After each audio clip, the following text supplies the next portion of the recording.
All right, everybody, we're going to go ahead and get started here. Just a few minutes late, so we're not doing too bad. I want to welcome everybody to the final judging of the 2013 Mobile App Challenge.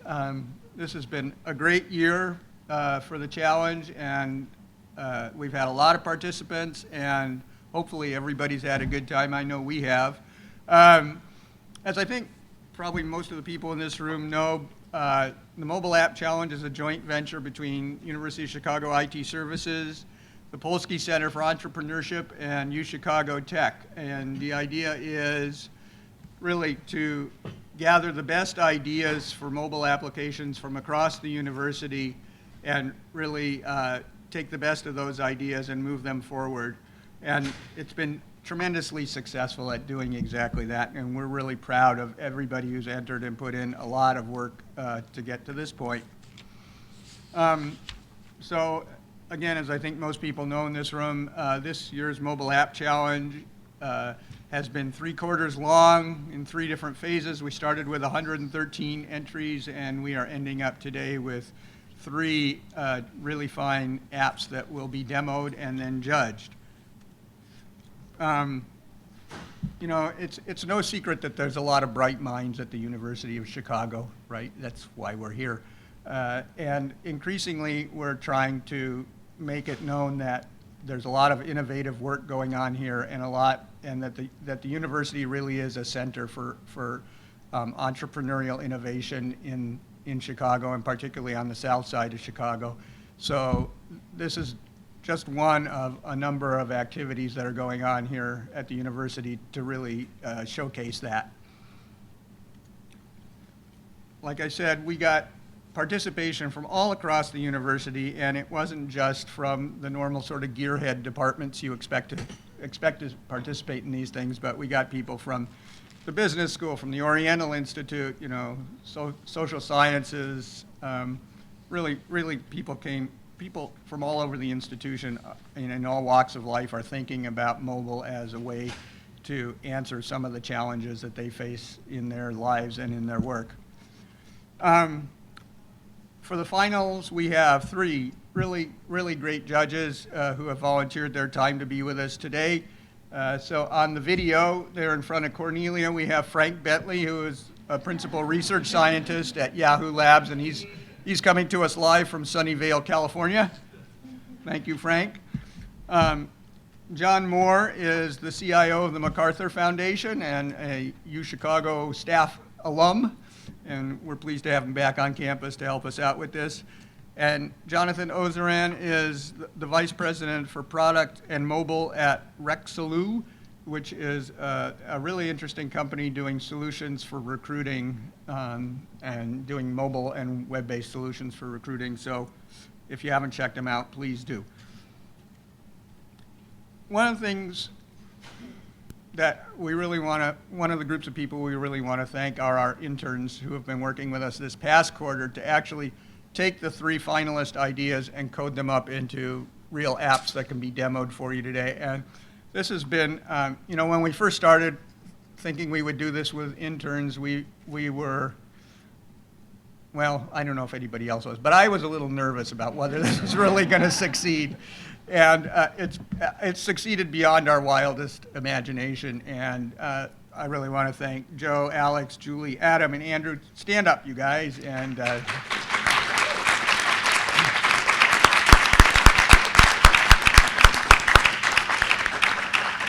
it's really been a terrific experience at least for IT services, and hopefully for you guys too. And we look forward to doing more of this.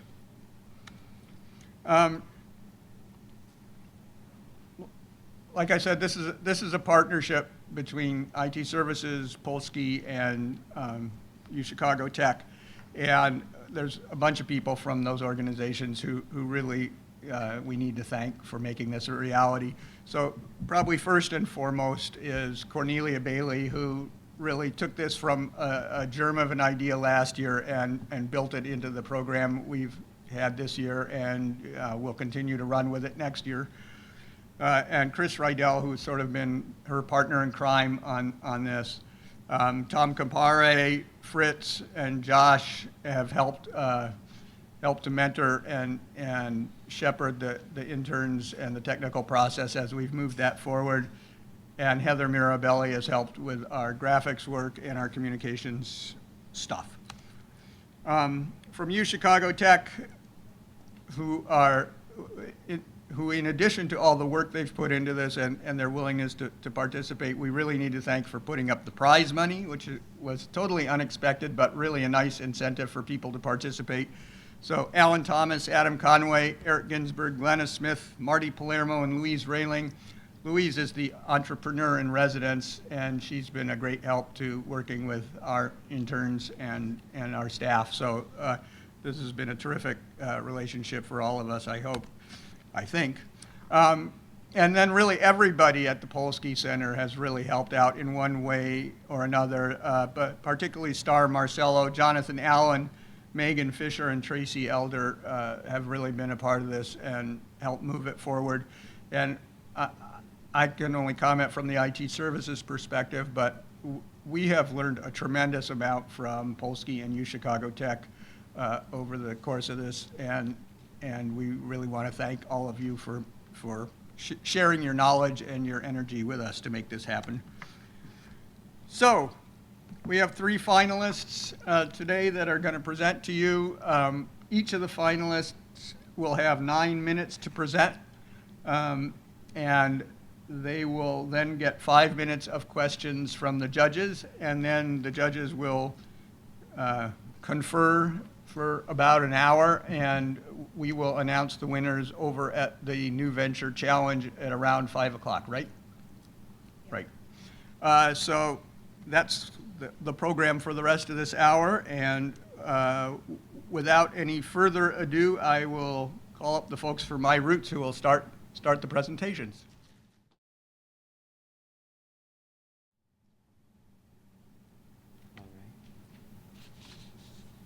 Good afternoon. My name's Ben. It's an honor to be here.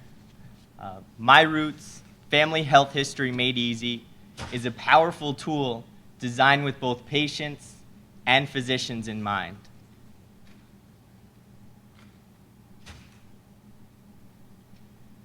It's 2009. I'm sitting in my doctor's office. Routine labs aren't routine when they come back abnormal. Elevated. My doctor isn't sure what to make of it. High bilirubin. Then she asks me a key question. Does anyone in your family have something like this? I thought for a minute, and then bam, it hit me. My father once mentioned something about an elevated lab. That's my dad, my grandmother, and I'm very safe.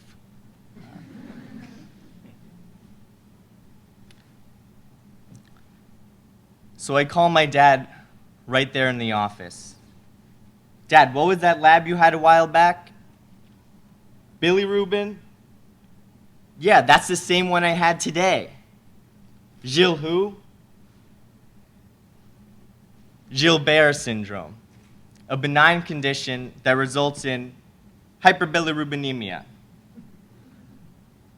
Then my dad went on to tell me about his path to diagnosis. A barrage of tests, a painful bone marrow biopsy. My doctor reassures me. No more tests, no biopsies. I feel lucky, relieved. That's when I knew there was a problem.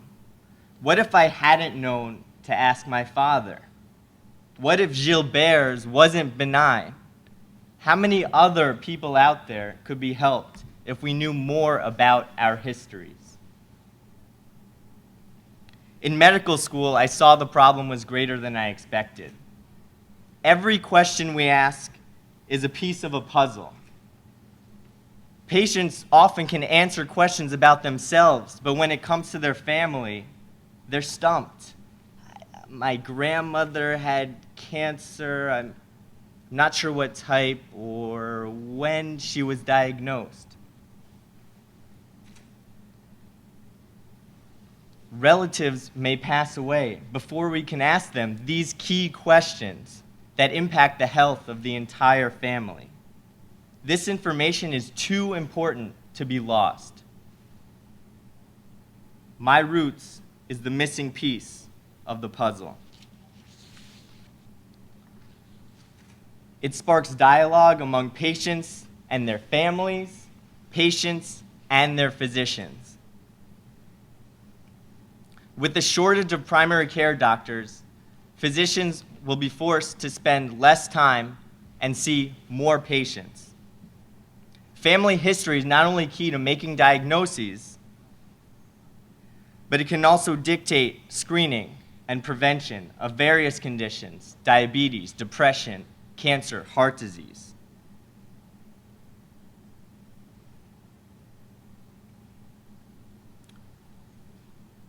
Here's a journal article from 2004. They conclude, short of radical change in reimbursement, new tools will be required to aid primary care physicians in the efficient collection and application of patient family history in the era of genetic testing. That was 2004. Let's take a look at what's out there today. This is a Wall Street Journal article talking about a website from a neighboring hospital that allows users to collect their cancer family history and analyze their risk. Great idea, right? Unfortunately, it's only available on Internet Explorer. Here's an app in the iPhone, in the Apple Store. I searched family history. This is actually called Family History. I'm not sure who it's designed for, but it's not designed for patients, and it's nearly impossible to use for physicians or geneticists. Here's one of the reviews of this app. No good. I wish I could get a refund. From Doc looking for an app. It's free. So, dear Dr. Doc looking for an app, we've been working hard for the past 6 months to bring your patients the app you've been searching for. Sincerely, us. I want to thank everybody in the mobile app challenge who helped us, UChicago Tech, IT Services, the Polsky Center, everybody in their input, and I really want to thank my interns for their programming skills. They have created a seamless, simple, and beautiful app designed to allow patients to better communicate with their doctors and collect vital information. With that, let's hit the demo.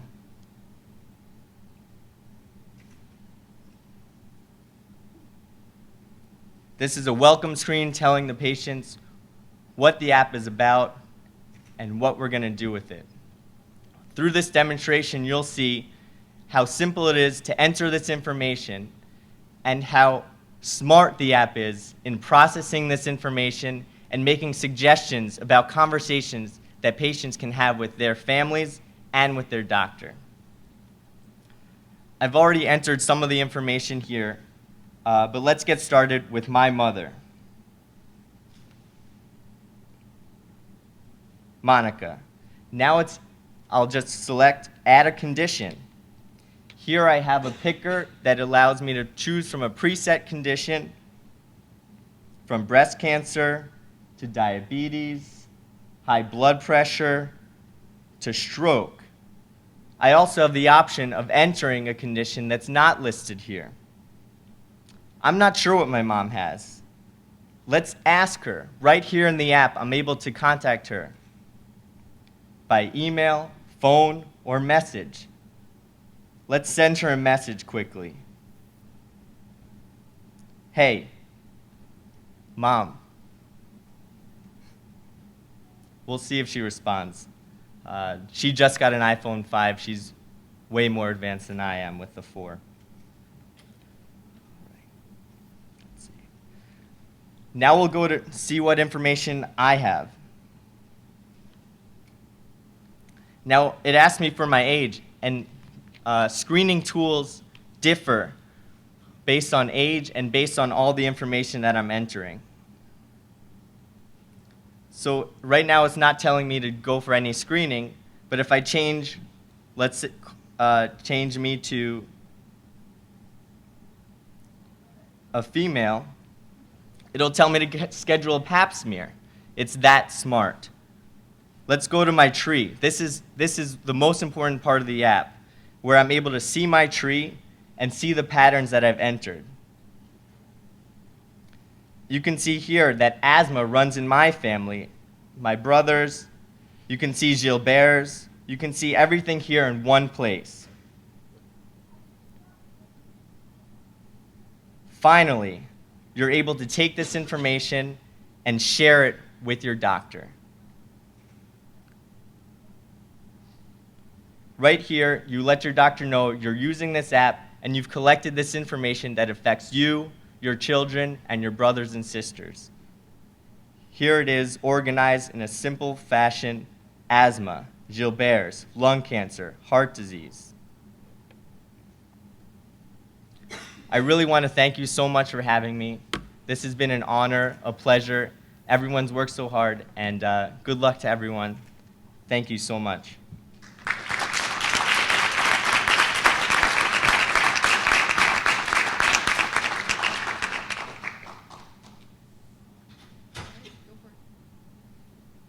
So I guess I'll take the first question, and hopefully you guys can hear me. I really enjoyed the presentation. I like the focus of the app. I like the personality and the individual challenge you described to us. I was wondering if you could talk a little bit more about how you would pursue partnerships with the physicians or to the doctors or to the groups of physicians to get that information beyond an email. Practically, if I'm at Northwestern Memorial and I'm getting my physician the information, can he even take an email from me, and how does that get integrated into his system? Sure. Excellent question. Right now, patients are already emailing their physicians. Doctors are required to have secure email. The goal is to have this app speak with different APIs. Unfortunately, our healthcare system is broken. Information that I have at University of Chicago doesn't communicate with information I have at Northwestern or Mercy or other hospitals or private doctors' offices. But what does communicate is your phone, which travels with you in your pocket, and you have that information available when you go and fill out all those forms. You have it right there with you. The goal will be to have this app communicate with the APIs of each. For example, we use Epic here at the University of Chicago. I'd be able to enter my information and then push that to my medical record. So my doctor is able to see it here, and then I can take it with me. If I need to see a specialist somewhere else, I'll have that information available as well. If I could take a second question, if you don't mind. Please. What happens as years, months, days go by? Is there a way to differentiate historically and to see trends, or is this merely a way to keep track of the family and yourself? I guess what I'm getting at is fill the gap where Fitbit has left off in terms of weight, in terms of tracking sleep, tied to conditions and things that I'm recognizing on a monthly or yearly basis. Is that where the application might go, or is that secondary? So Fitbit is great for the here and now and telling you about your individual, what you're doing in terms of exercise and diet. This addresses a problem where patients know about exercise and diet, but they don't know how important this information is. So if you go to your doctor's office and they ask you a question about your family history, and that actually can dictate when you're screened for colon cancer, when you're screened for other diseases, how to prevent heart disease, prevent diabetes. All those conversations can stem from the family history, and Fitbit doesn't address that, but this does.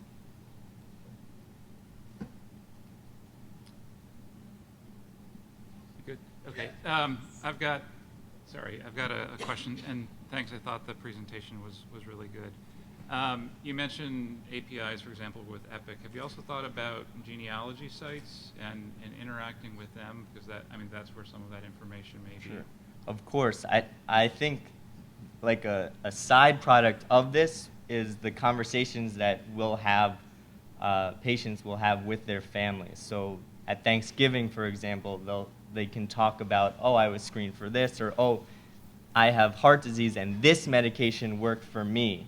And we're finding through genetics that in families, different medications work differently on people. So one blood pressure medication for me might not work for my neighbor, but if it works for me, there's a good chance that it'll work for my family. So it'll spark the conversation not only about their medical history, so oh, what they had, if they had asthma as a kid, for example, or diabetes, but it'll just start the dialogue saying, oh, what was it like when you grew up? Or tell me a little bit about your first girlfriend, something like that. I think this really can bring the family together. One other question, actually, it's about family. So, you know, when you get in a critical health situation, it's hard to keep track of everything, right, if stuff's happening in real time. And I can imagine scenarios where, you know, a parent with their children, so the family tree and the health history would be for the child, or if you're dealing with an elderly parent or something like that, it would be their health history. So there may be like a little bit of a twist there to communicate the history of either the parent or the child of the individual with the app. I think that was addressing, obviously in future stages, this will have security where you're able to log in and have your roots secure, Okay. and you'd be able to change users, so you'd be able to log in as a child or as a grandparent, or and you'd also be able to enter your aunts and uncles and stuff like that. Thanks. All right, we're out of time. Frank, we'll let you go first next time. Okay. All right, thank you. Thank you very much.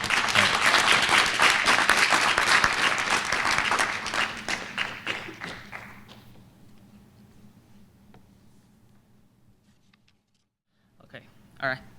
Good afternoon. My name is Tao Shang, and I'm from the Department of Surgery. I'm very happy to introduce you a new mobile app, which will greatly help the scientific researchers. So the primary job of every scientific researcher is to perform experiments, and the protocols are the guideline of those experiments. The traditional protocol in the labs are paper-based protocols like this. While text protocols have many advantages, they are not without their disadvantages. For example, they can be difficult to understand and interpret, and are sometimes very boring to read. Second, the researcher must often perform experiment steps while reading the text. This needs to translate the text to action, which greatly increases the potential to make mistakes. Third, the more research you do, the more protocols you will develop and have to keep track of, finally resulting in a poorly organized mess that can be difficult to take them away with you. So how many people have those problems? According to UNESCO Science Report 2010, there are currently over 7 million researchers in the world. Since every researcher in the lab will need a protocol to perform experiments, that means there are potentially 7 million people waiting for a better solution. 2 years ago, I built a video protocol website, which is designed to allow researchers to easily learn and share lab protocols via hosted videos. Without any advertising or financial aid, website analytic reports in the year of 2012, only 1 year, indicate that the video have been viewed over 57,000 times, clearly demonstrating that the web-based video protocol already have a wide audience. Now, I have repackaged the video protocol website into a user-friendly mobile application, which will make the researchers' lives even easier. There are many key advantages of this app. First, you can watch video describing experimental protocols, which will make the protocol easier to be understood. Second, researchers hate wasting time, and this app will allow you to learn new protocols anywhere. You can watch it on the way to your lab or on the bench where there's no access to computers. The third advantage is it's easy to share your lab techniques to others. You just need to record it and upload to the server.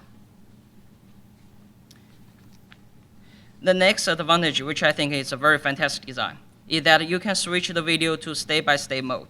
The video has been broken up into several steps, based on individual protocol steps. Importantly,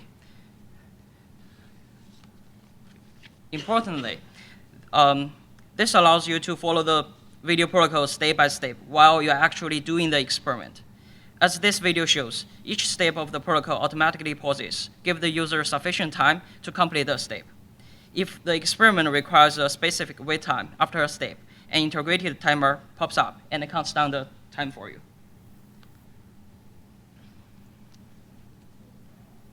And another thing is, the app also makes it easier for researchers to store and organize their protocols. Think about that. Which hand makes your life easier? Of course, the cloud storage is better. So I'm going to show you the app demonstration. Open the app. On the bottom, you will see My Protocols, Browse, Search, Help, 4 function buttons. Tap the Browse button, and then you will see all the protocols categories. Tap one category, for example, cell biology. You will see the subcategories. Tap 1. Cell culture, for example. You will see a video protocol. Swipe the video to the left. You can see all the steps of this video protocol. Go to My Protocols. You can see some videos here. These are all the videos you uploaded by yourself. Let's try search function. For example, I want to find a video protocol about DNA isolate from the blood. So I type DNA in the search bar and search. There is a video protocol shows up. Tap the thumbnail and you can watch the video. You can fast forward or rewind.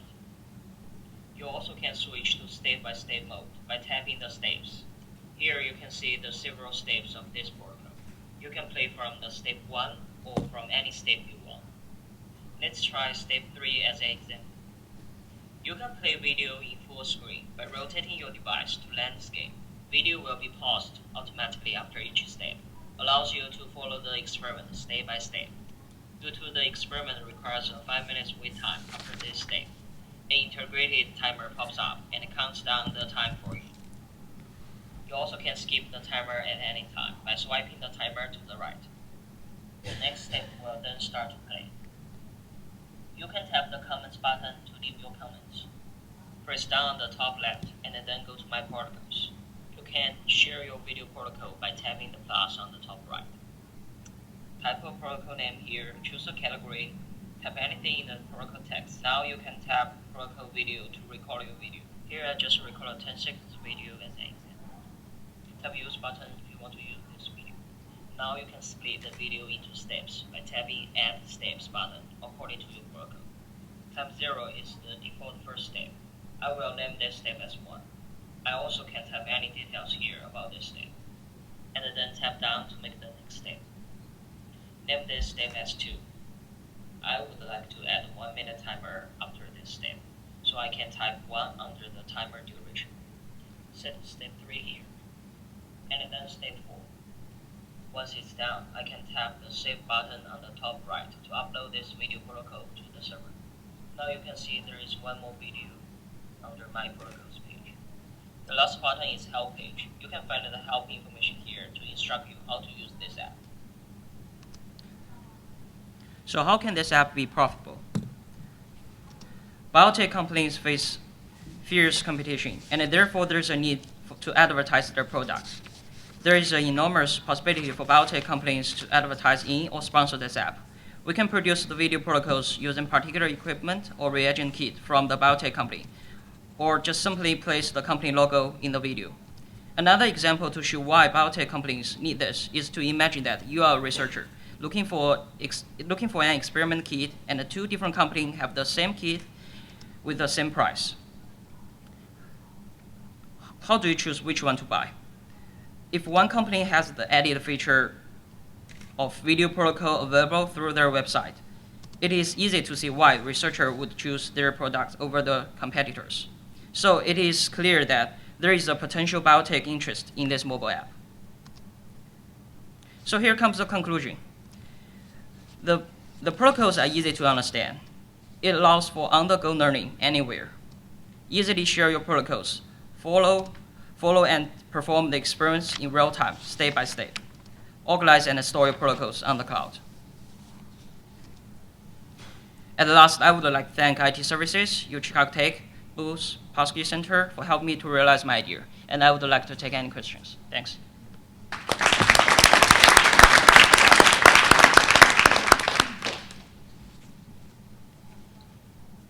Great. So I agree that having a stack of paper protocols is probably not the best solution, but it seems that the jump from just moving from digital text to video is not very well motivated in what you explained. It seems, especially video is linear, so you can't easily scan, and maybe you just want to look up how many milliliters of the solution you need to put in, and now you have to navigate a video, watch a video. Can you talk a little bit about the effectiveness of using video over text? Yes.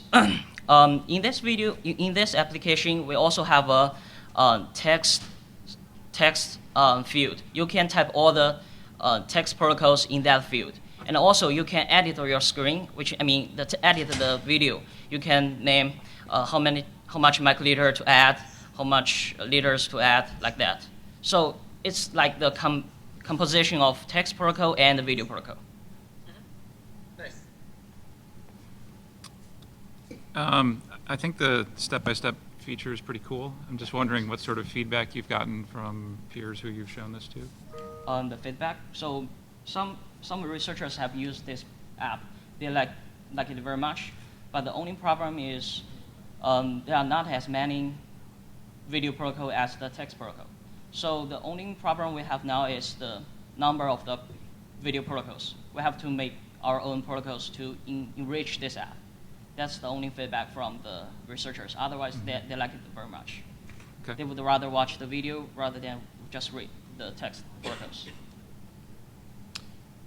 Question. You touched on being able to put advertising around the app and you have it as an advantage between folks who are selling these materials. How do you think researchers are going to come across the application and discover it? If it's an app that you brand and you put in the App Store, or do you see an opportunity for licensing of this application for companies, pharmaceutical companies or others, to create their own versions of the app that you would help publish with them, like in-house apps or custom enterprise apps? Yeah. My idea is just to put in the App Store, and I contact the biotech company by myself and ask them to put their videos into my app, and it's kind of advertising in the app. So the researchers who's watching the video will see their advertisement by using their keys or just the company logo, something like that. Okay. I guess one quick follow-up is, what do you think the impact would be for this application if you had everything that you're hoping to achieve, like from a society or from a life sciences perspective? What impact could this application really truly have? Just to make the researcher feel easier in the daily routine work, just give them an easy protocol to follow. And with the protocols, is there, and I'm just not familiar with this, a validation or a correctness or an accuracy? I mean, with sort of the self-upload possibility, someone could make a mistake or do something that isn't correct. Of course, there are some protocols, even it's text protocol, we don't know if it's right or wrong. Sometimes we just search Google online. We don't know if that's right or wrong. We have to practice by ourselves to identify if that's a good protocol or not. Mm-hmm. But in this app, we have the rate system. If it's good protocol, everybody will rate it as a 5-star, 4-star. We can see from there if it's good or not. Okay. Any other questions from you guys? Frank, any other questions? Nope. All right. Thank you.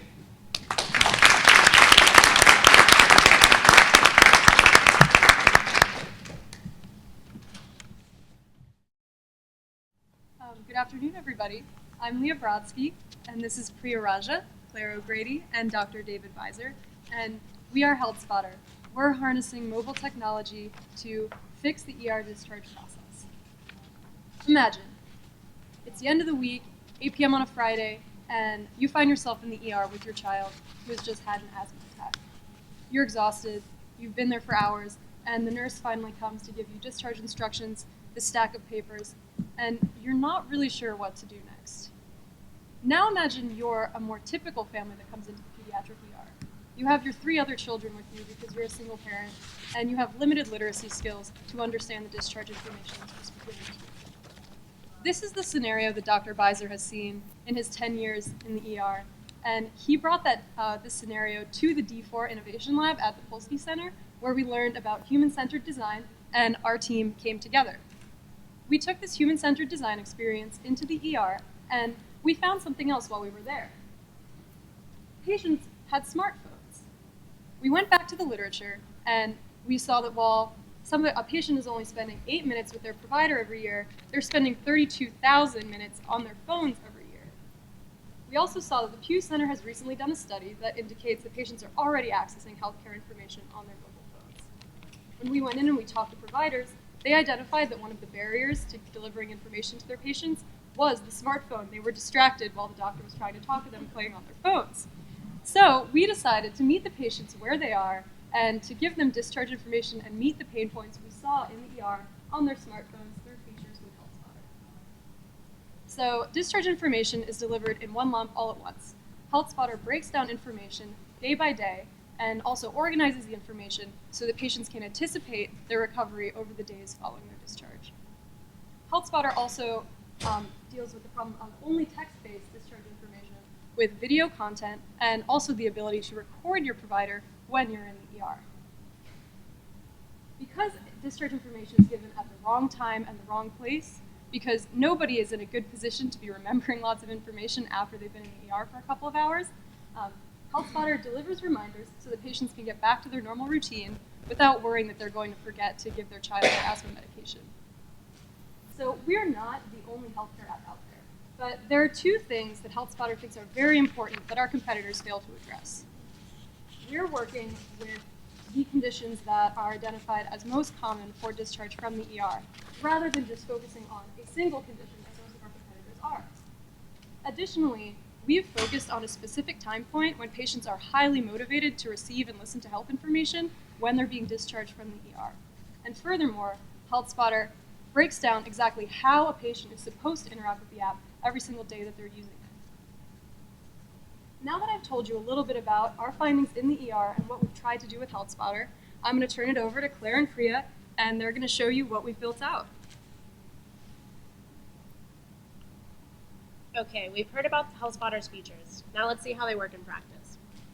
Imagine you're in the emergency room because your child's had a severe asthma attack. As you're preparing to be discharged, the nurse directs you to download HealthSpotter through the hospital's Wi-Fi. She walks you through the first steps. You enter where you were treated, when you were treated, and what you were treated for. As she leaves the room, you explore your timeline. You see a well-organized to-do list indicating exactly what you need to do and when you need to do it. You also see that there are ways to learn more about your child's condition. You tap Learn how to use your inhaler and nebulizer. You see that this information is available through video and through text. Great, that will be helpful later.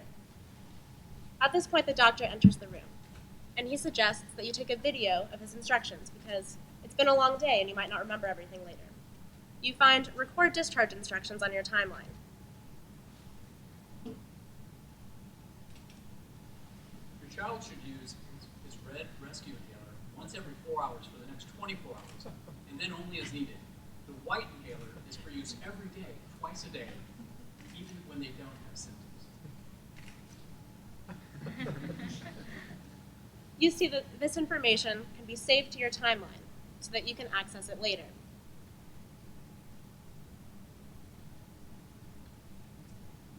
At the end of the discharge process, you head home. The next day, HealthSpotter sends you a notification reminding you to give your child her daily asthma medication. You do that. Check. HealthSpotter also prompts you to record your child's use of the rescue inhaler. She used her rescue inhaler once yesterday. You see that this information will be saved to your timeline, and it can later be exported and sent to your child's pediatrician. This will be helpful for the doctor to help plan her care in the future. As the days progress, you experience how HealthSpotter gives you the tools you need to help your child get better. Now, this is just the beginning for HealthSpotter. We have plans to validate, develop, and integrate the app. We plan to validate the app through 2 clinical research studies. First, this summer, we'll be launching a survey to study how patients are using technology.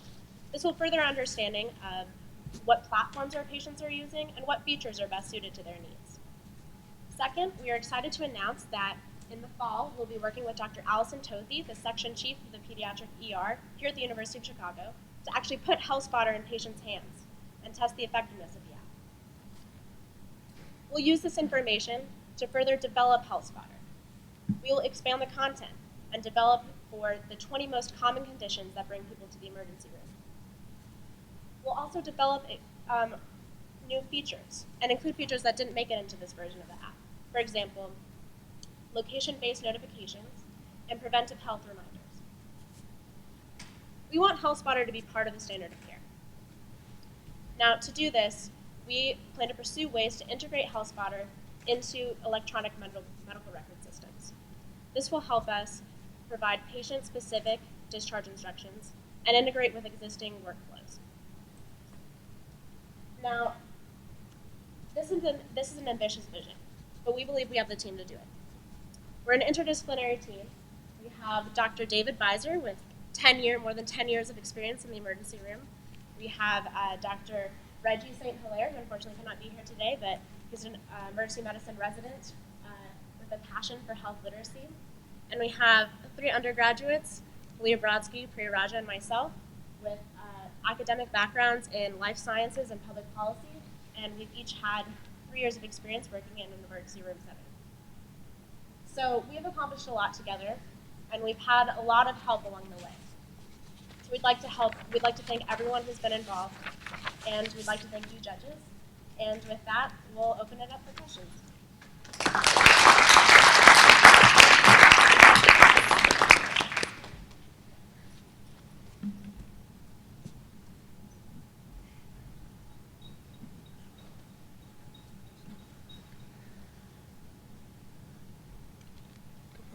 Okay, let's see.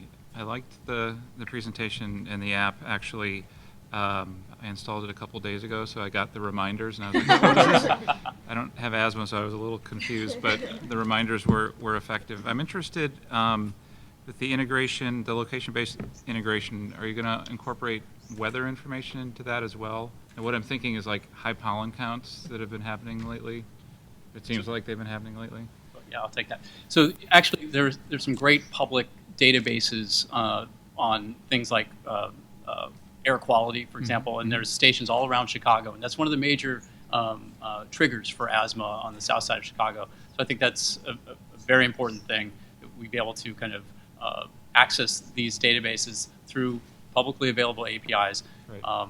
That's the first thing. We also want to potentially integrate with drugstore APIs that will help us kind of get more information about the prescriptions that the patients are using, and allow them to get find out more about interactions and things like that with medications. Thanks. Frank, did you have a question?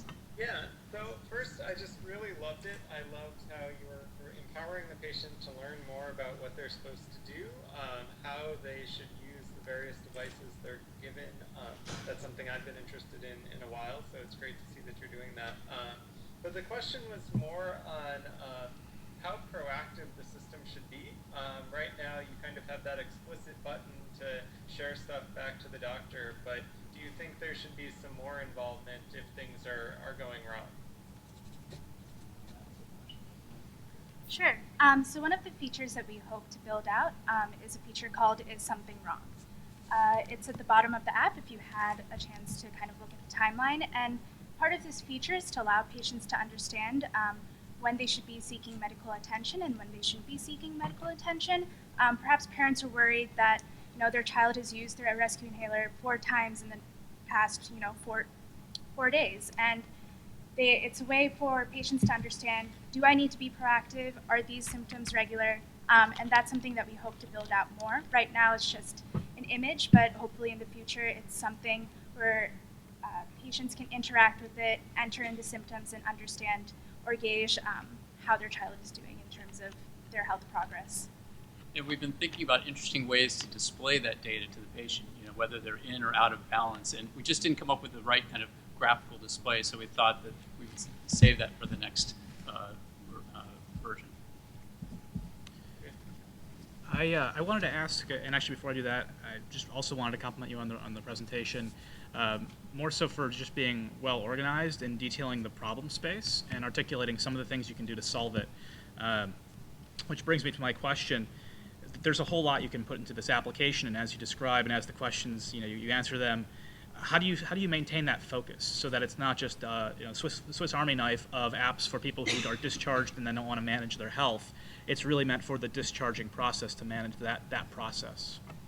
I think we're driven by 3 core questions, or 3 questions that patients, when we've done user testing in the pediatric ER, patients and their parents have expressed, which is they want to know what the condition is, when they need to be acting, and how they need to act. So that's really what helped us focus the app. Earlier iterations of our application had so many features and so many different things that we wanted to do. So honing in the focus was a little bit difficult.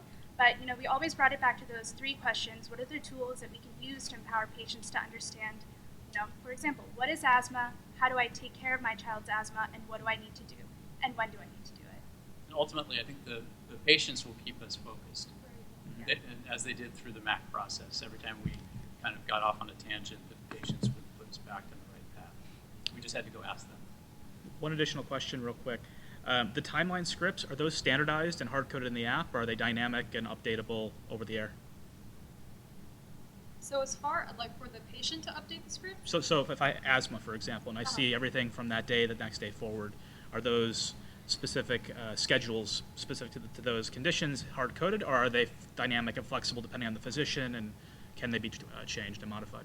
So right now the scripts that are in the app are that way, and so we tried to design them in a way that would be generally useful for everybody who has a certain condition, somebody who has asthma.